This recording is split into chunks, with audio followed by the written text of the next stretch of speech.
Homeownership is all about maintenance. Oftentimes, you can prevent big repairs down the road by doing some simple DIYs today. That's exactly what Sean Buino's next project is all about. You're gonna help us fix some cracks in some brick today. We have some wear and tear along the mortar lines here. We want to repair this before water can get in, cause structural damage, damage to the walls, or even damage to your foundation. Foundation and structural damage? That sounds expensive to me. Good thing we can prevent those big problems with some inexpensive supplies. For this project, we'll need crack sealant, mortar filler and a caulk gun, caulking backer, a rigid putty knife, a broom, and safety gear. Now, some of the maintenance that needs to be done to a brick building has to be done by a professional. Any of your major tuck pointing, major cracks, structural damage, I do not recommend doing it yourself. Today's task is built for a DIYer like me. We'll just work on a couple minor repairs. We grab a rigid putty knife and get to work. All I'm doing is getting the loose mortar out of the joint so we can fill it back up. The mortar patching product will not adhere if there's any loose block or brick. So is this the same way you broke out of prison?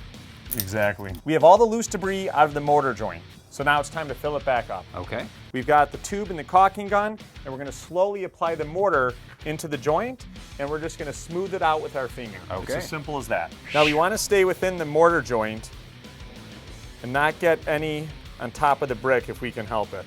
And now I'm just gonna take my finger and just spread it down so it's nice and smooth. Now how long would something like this take to dry? This product takes about 2 days to fully cure. Other than the dry time, our first repair is done. So I heard you have something else for us too. We have one more repair to make, Ryan. As you can see here along the walkway, there's a nice opening for water to get into. So we're gonna show you an easy do-it-yourself repair so we don't get water into the home. This repair begins just like the other. We chisel away the loose mortar and sweep up any dirt until we have a nice clean opening. So I'm installing the caulking backer into this space because we're actually gonna seal above it. So in essence, this is something you're putting in there to take up empty space? Exactly. So most of the time, you're just gonna need one layer of caulking backer, but there's a deep section here. I wanted to put a second layer in so we can raise up that section a little bit. That makes sense. This crack sealant is polyurethane based, meaning that it's really messy. Okay. So always make sure that you have a good pair of gloves that you can throw out at the end of the project. Oh, you mean you're not gonna keep those beauties? I can give them to you as a souvenir.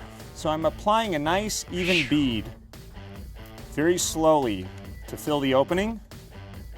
Now the final step before we let it dry, Ryan, is to smooth it out into a nice bead, and I'm gonna use my finger. These brick and crack repairs took us less than 30 minutes and the supplies only set us back about 20 bucks. This was an easy do-it-yourself project, but you'll need to call in a professional tuck pointer every 15 to 20 years to maintain your brick home. With these tools that I showed you today, you should be able to keep water out of your house.